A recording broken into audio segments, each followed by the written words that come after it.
Ya, dialog kembali kita lanjutkan, kita ke Mbak Zoya. Mbak Zoya, apakah ini juga bisa dikatakan sebagai sebuah refleksi bahwa seks bebas sudah diterima di masyarakat Indonesia atau bagaimana menurut Anda?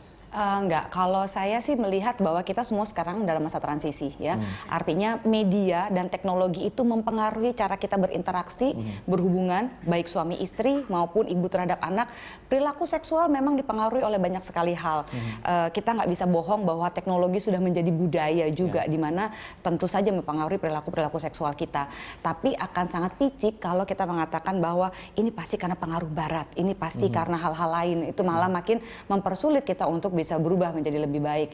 Kalau saya melihat bahwa kejadian-kejadian seperti ini bukan berarti saya mau melihat bahwa wah, orang Indonesia jadi lebih seks bebas. Ya enggak, gitu kan. Sekarang kita itu biasanya bertindak berdasarkan informasi yang kita terima. Kalau informasi di media selalu mengatakan bahwa oh sudah biasa kawin cerai, oh sudah biasa perselingkuhan, oh sudah biasa ini, itu akan shaping, akan mempengaruhi, membentuk cara berpikir anak-anak muda zaman sekarang bahwa itu biasa. Sehingga seolah-olah seks bebas menjadi biasa, padahal bukan masalah seks bebas yang jadi biasa, tapi karena biasa mendengar, melihat informasi cepat sekali dari kutub utara terjadi, berapa detik kemudian sudah didengar di sini gitu ya, itu membuat kita tuh jadi seolah-olah biasa mendengar itu. Tapi ketika dialami sendiri, ketika seorang anak melihat bahwa kalau di TV pacaran tuh begini, dia alami sendiri, pacaran, naksir, ditolak, patah hati, jatuh cinta lagi, kok beda ya sama yang saya tonton. Itu baru terjadi kesenjangan.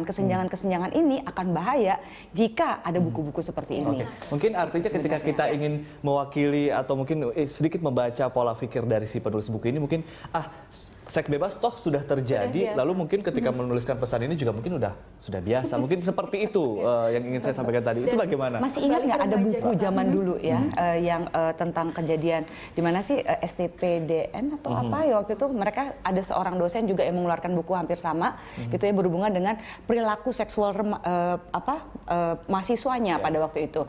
Dan itu juga saya cukup mengecam buku itu gitu ya, karena itu buku seolah dua buku ini menggambarkan perilaku seksual remaja kita saat ini, which is not gitu, tidak seperti itu.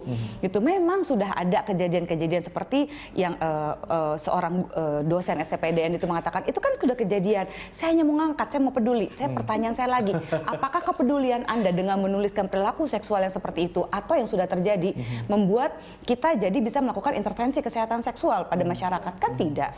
Apakah buku ini dengan menuliskan seperti ini, apalagi yang sudah terjadi dengan stating the obvious istilahnya, akan membuat bangsa kita menjadi lebih baik? Kan tidak. Kita harus mengeluarkan buku yang membuat mereka paham bagaimana mensikapi sesuatu.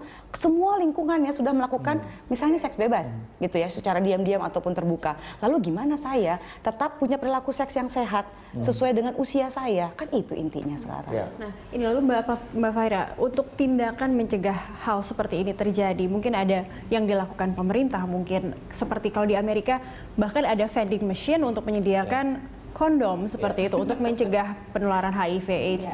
Nah, kalau untuk edukasi yang dilakukan dari pihak pemerintah juga kepada khususnya bagi anak remaja, ada yang sudah dilakukan sejauh ini? Ya, saya sih berharap besar ya terhadap Pak Jokowi ini dengan revolusi mentalnya. Walaupun sampai hari ini saya belum melihat gebrakan yang luar biasa untuk revolusi mental, khususnya masalah pornografi ya. Karena menurut informasi dari Ibu Khofifah kan belanja pornografi kita 50 triliun, itu menakjubkan sekali. Per tahun?